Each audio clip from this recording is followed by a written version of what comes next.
제대로 된 독서, 머리에 남는 독서가 되었으면 한다면 지금부터는 눈으로 하는 독서가 아니라 독서를 시작하셔야 됩니다.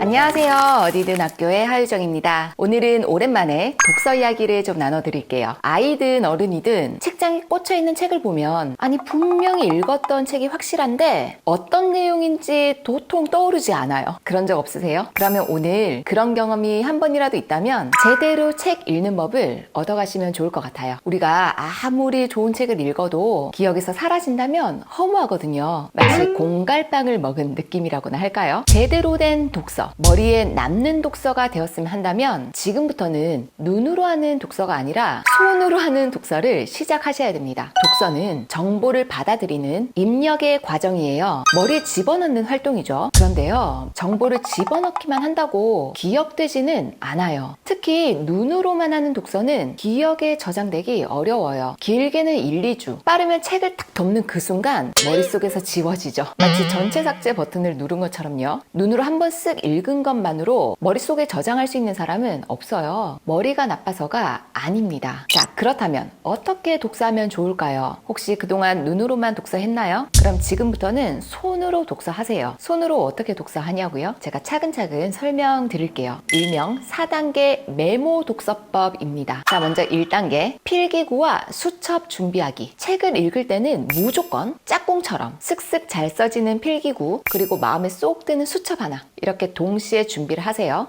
무조건 나에게 너무너무 매력적인 그런 도구여야 해요. 그래야 더 자주 만나고 싶을 거니까요. 그렇다고 특별한 수첩이 필요한 건 또 아니에요. 딱 갖춰져 있는 독서 기록장, 독서록, 이게 아니더라도 뭐든 다 괜찮아요. 다만 너무 두껍고 너무 크고 이러면 좀 불편할 수 있으니까, 또 손이 자주 안 갈 수도 있고요. 내가 자주 쓸 수 있는 거, 이런 게 가장 좋습니다. 2단계는 밑줄과 동그라미. 책을 읽을 때는 중요한 낱말이나 문장에 무조건 표시해야 합니다. 특히 기억해야 할 부분은 동그라미로 이렇게 나만의 표시를 좀 하고요. 그런데 어떤 분들은 책에 낙서하면 안 된다, 이런 약간의 고정관념을 가지고 있을 수도 있는데요. 밑줄과 동그라미는 낙서가 아니에요. 특정 정보가 자신의 지식으로 탈바꿈하는 과정이에요. 책 아까워하지 마세요. 자, 3단계는 메모하기. 자, 이제 책에 밑줄과 동그라미를 쳤으면 그 부분을 다시 보면서 기억하고 싶은 것을 수첩에 메모하세요. 꼭 기억하고 싶은 것만 하는 거예요. 있는 내용 싹 다 베껴 적는 거 아니에요. 자, 책에 밑줄과 동그라미를 쳤잖아요. 그 다음에 수첩에 또 메모를 하죠. 그러면 그 과정 속에서 책의 내용을 자연스럽게 반복학습하게 돼요. 이렇게 메모는 독서를 내 것으로 만드는 가장 좋은 방법이라고 할 수 있어요. 수첩에 메모한 내용은 쉽게 잊혀지지 않을 뿐더러 다른 책을 읽거나 또 다른 공부를 할 때 자신의 든든한 배경 지식이 되어주거든요. 메모 속에 차곡차곡 저장되는 그 지식들은 또 다른 아이디어의 재료로도 쓰이고요. 엄청난 작품들을 남긴 레오나르도 다빈치 역시 메모광이었다고 해요. 수많은 책 속의 지식들을 내 것으로 만드는 과정은 메모가 필수입니다. 쓰지 않으면 자신의 것이 절대 될 수 없다고 생각하세요. 반드시 써야 하는 이유예요. 기억에 남지 않는 독서, 또 써먹지 못하는 독서를 해왔다면 지금 당장 연필, 수첩 딱 들고 독서를 시작하세요. 자, 4단계입니다. 생각 곁들이기. 이 메모 독서는 기억하고 싶은 것, 여기에 플러스 내 생각을 적는 것이 굉장히 중요해요. 이 내용을 확장하는 경우거든요. 그리고 본인의 경험, 본인의 생각을 여기다가 접목시키게 된다면 훨씬 더 기억이 더 단단해져요. 그런데 이때 무엇을 기억을 해야 할지, 어떤 게 핵심 내용이고 또 포인트인지 잘 모르겠다고 하는 아이들이 있을 수 있거든요. 괜찮습니다. 그냥 본인이 생각했을 때 이거 중요한데? 나 이거 기억하고 싶은데? 감동적인데? 이렇게 드는 부분을 메모하는 그 과정 속에서 핵심을 찾는 연습이 되거든요. 그리고 독서에는 정답이 없어요. 내가 중요하다고 생각하는 것, 기억하고 싶은 것은 사람마다 다 다를 수 있어요. 이 자유로운 해석이 모여서 새로운 아이디어가 생기는 것이 바로 독서입니다. 그리고 그것이 바로 진짜 의미 있는 배움이고요. 이 배움이라고 하는 것은 책 속에 있는 지식을 오롯이 받아들이는 것부터 시작해서 그것을 나만의 방식으로 해석하고 또 재구성했을 때 훨씬 더 의미가 커져요. 물론 책 속에 있는 모든 지식 글씨기 내게 안 될 수도 있어요. 그럼에도 이 짧게 메모한 것만이라도 우리가 잘 기억하고 있다면 성공적인 독서예요. 그리고 이 메모는 수시로 한번 들춰보세요. 훨씬 더 각인이 오랫동안 될 수 있어요. 자, 그러면 4단계 메모 독서법 다시 한번 정리를 해보면 1단계 필기구와 수첩 준비하기. 자, 2단계 책을 딱 펼쳐가지고 밑줄과 동그라미를 마음껏 활용하기.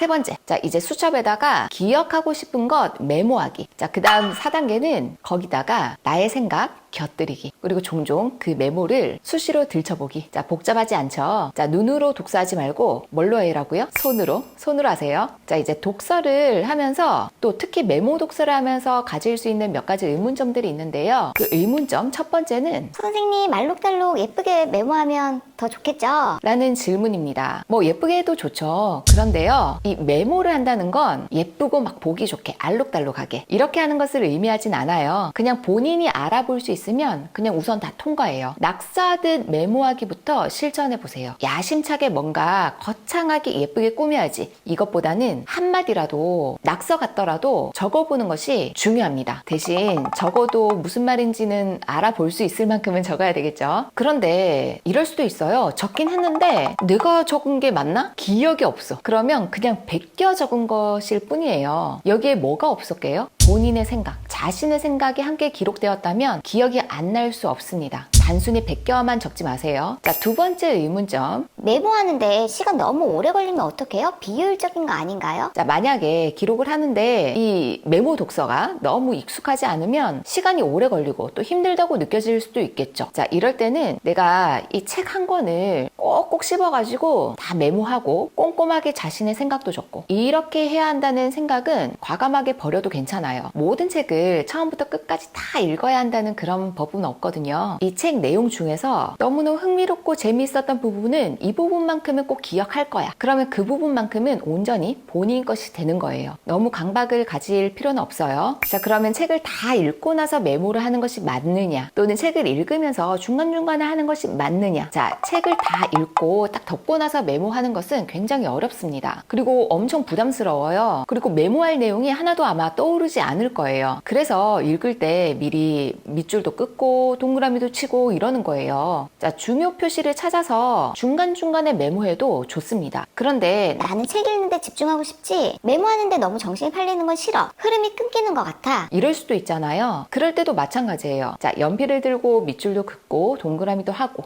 이 과정은 동시에 하시되 메모를 위한 메모는 한 호흡에 책을 다 읽고 나서 그 다음에 내가 중요하다고 생각했던 부분들, 그 부분들을 찾아서 다시 메모해도 좋죠. 메모의 시기의 적절성은 스스로 판단해 보면 됩니다. 다 독서 스타일이 다르니까요. 자, 네 번째 질문. 동시나 동화책 같은 걸 많이 읽는데 그러면 그것도 메모하나요? 자, 물론이죠. 만약에 동화책을 읽는다면 등장인물, 사건, 배경 이런 것들도 메모할 수 있겠죠. 여기에 더해서 감동적인 표현이나 문장, 기타 등등의 구절 등 기록해두면 좋죠. 동시도 물론이고요. 그러면 동시든 이게 소설이든 동화책이든 무슨 내용이었더라 기억이 하나도 안 나. 이런 한숨 섞인 말은 하지 않을 수 있을 거예요. 자, 다섯 번째 질문. 도저히 무슨 말인지 어려워서 너무 읽기 어려운 책이면 어떡할까요? 덮을까요? 자, 나의 배경 지식이 거기까지 미치지 못했다면, 나의 수준을 너무 넘어서는 그런 책이라면 당연히 읽기 어려울 수도 있죠. 너무 수준에 안 맞아. 이제 갓 중학생이 됐는데 어른들이 수준 높은 책을 읽어야 된다고 해서 공정하다는 착각, 정의란 무엇인가, 마이클 샌델 책을 막 가져다 줬어요. 어렵겠죠. 너무 어려운 책이라면 수준을 낮추면 되는데 분명 본인 학년의 친구들이 충분히 읽어서 소화시키는 그런 책임에도 불구하고 본인이 좀 어려워해요. 그리고 읽고는 싶어요. 그렇다면 방법이 있어요. 자, 무슨 방법이냐면 매우 천천히 읽으면 돼요. 막 휘리릭 막 슉슉 막 읽는 그런 속독이 굉장히 멋져 보일지언정 어렵거나 또는 정보가 너무 많거나 이런 책들은 속독이 효과적이지 않습니다. 대신 낱말 하나하나, 문장 하나하나를 천천히 읽는 것이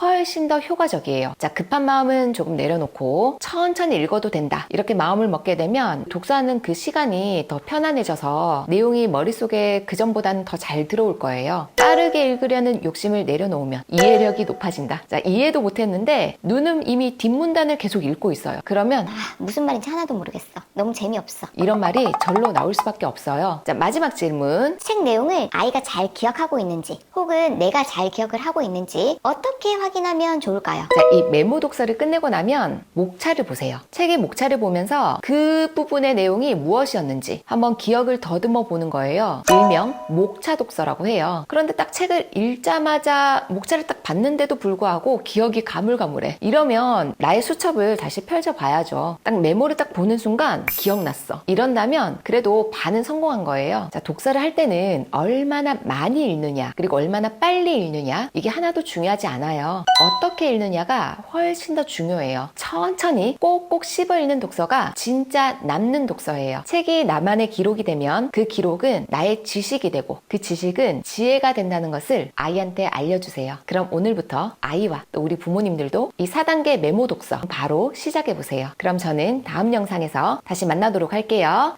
안녕!